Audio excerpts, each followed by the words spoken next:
Weighing out the momming and the author life is a difficult thing. This is senior year. First book was two 18-year-olds, and one of them was a football player. And this year, as my son's girlfriend sat with me during all of their football games, I was like, thank God that's not what I write anymore. Let's talk about, is this book 5?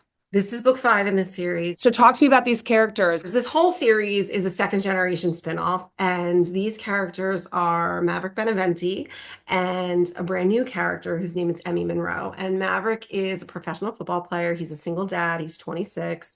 He's super broody and super grumpy. Just Grumpy Sunshine? Oh, Grumpy Sunshine, unbelievably, but so much deeper. What about her? She is the neighbor next door, and she has such a backstory. I have been saying she's the most beautifully broken heroine I've ever written. Writing her was emotionally exhausting and yet so unbelievably fulfilling and cathartic that I couldn't get over it. Were you sobbing? I was sobbing the entire time I was writing. At one point, I took a picture because I have alpha readers. My glasses were fogged up. It is my most favorite thing I've ever written. This is the best book ever. It's a really good book, and the reviews have been the best of my career. And so God, I'm dying to read this. Can I read it as a standalone? It 1000% can be read as a standalone. It's gorgeous. I love it. Wait a minute. How many books have you written? 23. 23. In the past 5 years? Not even? 4.5, yeah. Oh my God. When you write a lot of the sports stuff, tell me what kind of research you do for that. I am a sports girl. My family's a football family. My husband was a D1 All-American. My father played in college. My father coached. Because I have my husband right here, I feel like my football is just, I get this frame of reference from him that I pull so much emotion. It's funny, like you wouldn't think that the sports scenes or the emotional scenes, you're never going to get a sports scene out of me that doesn't have it's completely seeped in emotion.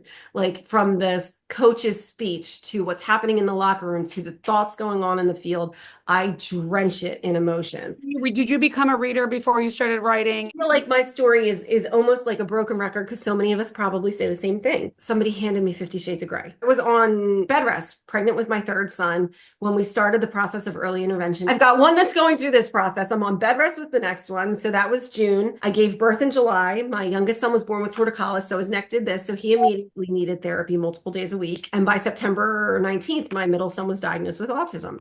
So I went from being this very high level senior vice president of sales to not working and being the primary caregiver. That's why I became a reader. I did. With the autism thing. Well, that was exactly it. That was what I was doing at night. I was putting babies to bed at 7:30 at night, and it would be 3 o'clock in the morning, and my husband would be like, "Why are you so?" What are you doing? Books were my therapy. Books were how I decompressed. Books helped me at a time where nothing was helping me. My husband, who's always been a podcast guy, was like, "Why don't you do a podcast about these books? You love them so much. You're so passionate. Why don't you do this?" And I was like, "I don't think I want to make it a job. I enjoy it on a different level." And he's like, "Do me a favor. Get the computer and just think about it. At least put yourself in that space." I ordered the laptop, and the laptop came in like 2 days later, and I downloaded Word. And by the end of the day, I'd written the first 4 chapters of my first book, and I never looked back.